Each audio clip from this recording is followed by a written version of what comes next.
Para suster, bapak, ibu, rekan-rekan muda yang terkasih dalam Tuhan, kisah sengsara yang baru saja kita dengarkan ini diambil dari Injil Lukas.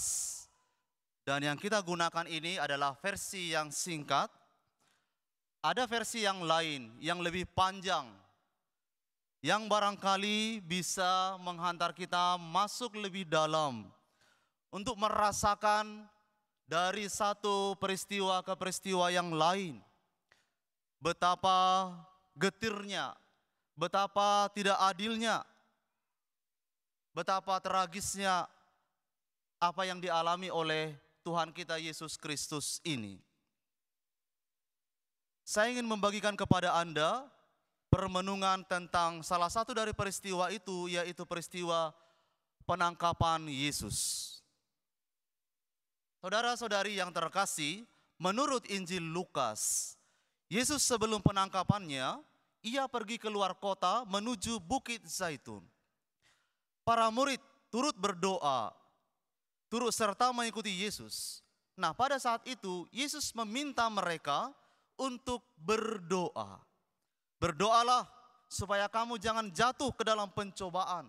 Itu sabda Yesus kepada mereka.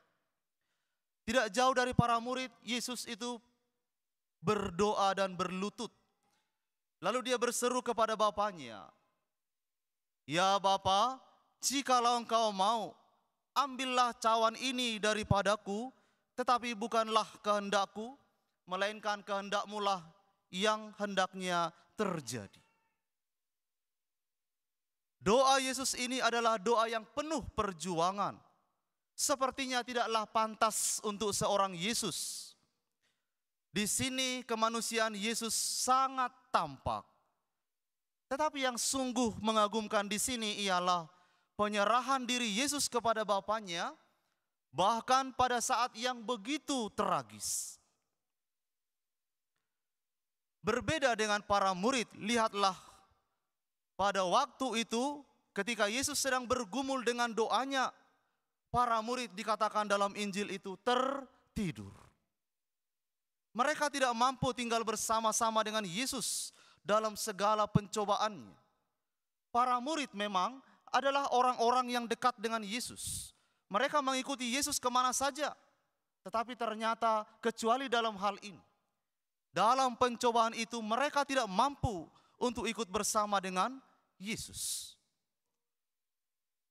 Saudara-saudari yang terkasih, seperti para murid ini, kita juga seringkali mudah tertidur di dalam hidup beriman kita. Kita tidak selalu mampu untuk mengikuti Yesus dengan setia. Saya bangga dengan Yesus yang disambut bersorak-sorai.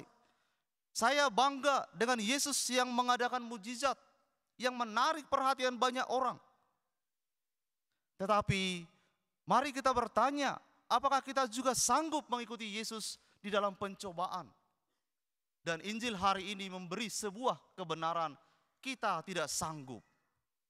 Saya tidak sanggup, Anda juga tidak sanggup. Lalu apa yang membuat kita sanggup untuk mengikuti Yesus dengan setia? Hanya rahmat Tuhan yang membuat kita sanggup untuk mengikuti Yesus. Oleh karena itu para saudara-saudari, kebenaran ini ingin menegur saya dan Anda sekalian, bahwa mengikuti Yesus itu dengan setia adalah rahmat dari Tuhan, bukan pencapaian kita, bukan kekuatan kita, bukan kemampuan kita.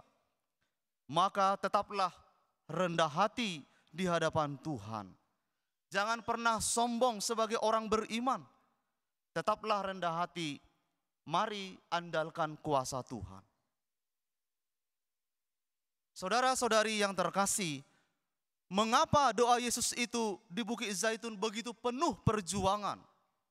Karena Yesus tahu bahwa dia dikhianati. Yesus dikhianati oleh bukan orang lain, tetapi Yesus dikhianati oleh salah seorang dari muridnya sendiri. Dan yang lebih menyakitkan lagi, karena Yesus itu dikhianati dengan cara yang sedemikian disukai oleh banyak orang. Yesus itu dikhianati oleh muridnya dengan sebuah ciuman. hal ini benar-benar menusuk Yesus. Yesus tidak menduga itu. Maka ketika di Bukit Zaitun itu, ketika Yudas datang bersama dengan rombongannya, Yesus menyebut namanya dan berkata, "Beginikah engkau mengkhianatiku?"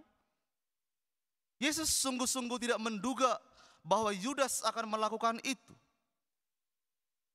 Tetapi saudara-saudara, lihatlah, walaupun Yesus itu dikhianati dengan sedemikian oleh Yudas, tapi Yesus itu tetaplah menganggap Yudas sebagai orang yang layak untuk dikasihi.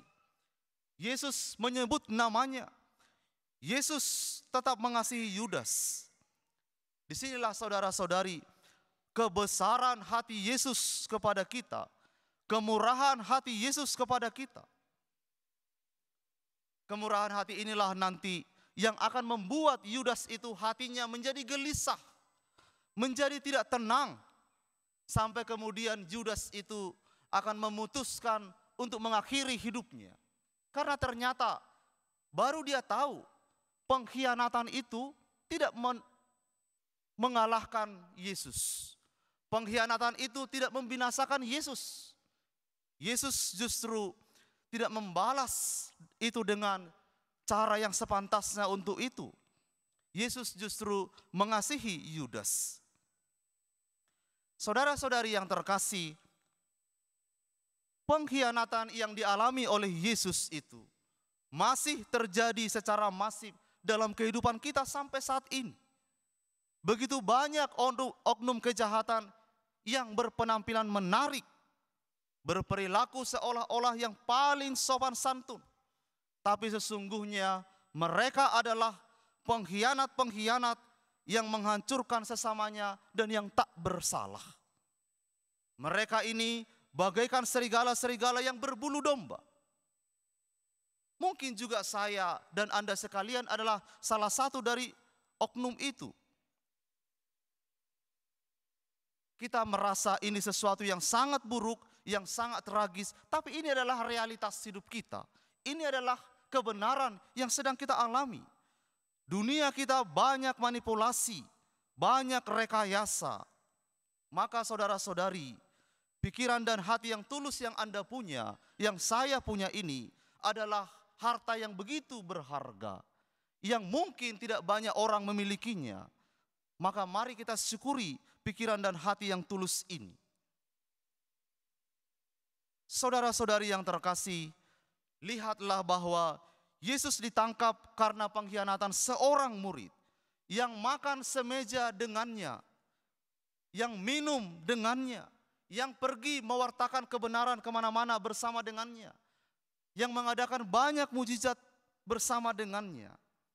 Dan lihat saudara-saudari, Injil Lukas memang tidak menyebut berapa harga yang diberikan oleh Yudas itu, yang diberikan oleh para imam kepala kepada Yudas untuk mengkhianati Yesus. Tidak disebutkan. Tapi kita tahu dari perikop yang lain bahwa harga yang diberikan oleh imam-imam kepala itu untuk mengkhianati Yesus itu adalah harga seorang budak.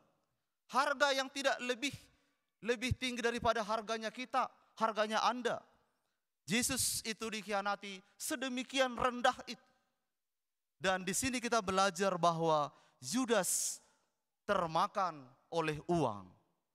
Bukan soal berapa harganya, tinggi rendahnya, besar kecilnya.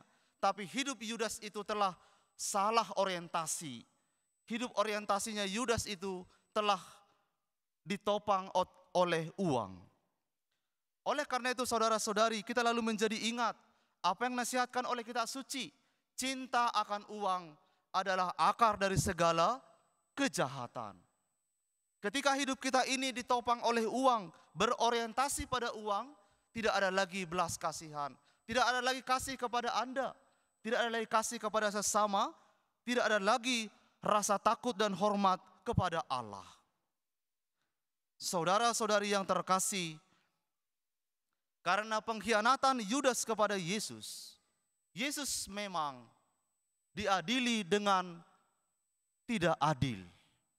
Yesus memang lalu menjadi sengsara. Yesus itu memang menjadi menderita. Bahkan Yesus itu wafat di kayu salib karena pengkhianatan itu. Bagi banyak orang, saudara-saudari, ini sudah selesai bahwa pengkhianatan itu menang atas kebenaran. Tetapi bagi kita orang yang beriman, ini bukanlah akhir. Ini justru adalah awal bagi kebenaran. Yesus tidak dikalahkan oleh pengkhianatan sekecil itu. Yesus itu jauh lebih besar daripada pengkhianatan yang dibuat oleh Judas. Kebenaran yang dibawa oleh Yesus, hukum baru yang dibawa oleh Yesus jauh lebih besar daripada semua dosa-dosa kita umat manusia ini. Maka saudara-saudari yang terkasih, renungkanlah selalu bahwa kebenaran tidak pernah dikalahkan oleh pengkhianatan. Kebenaran tidak pernah dikalahkan oleh kejahatan. Dosa tidak mengalahkan belas kasihan.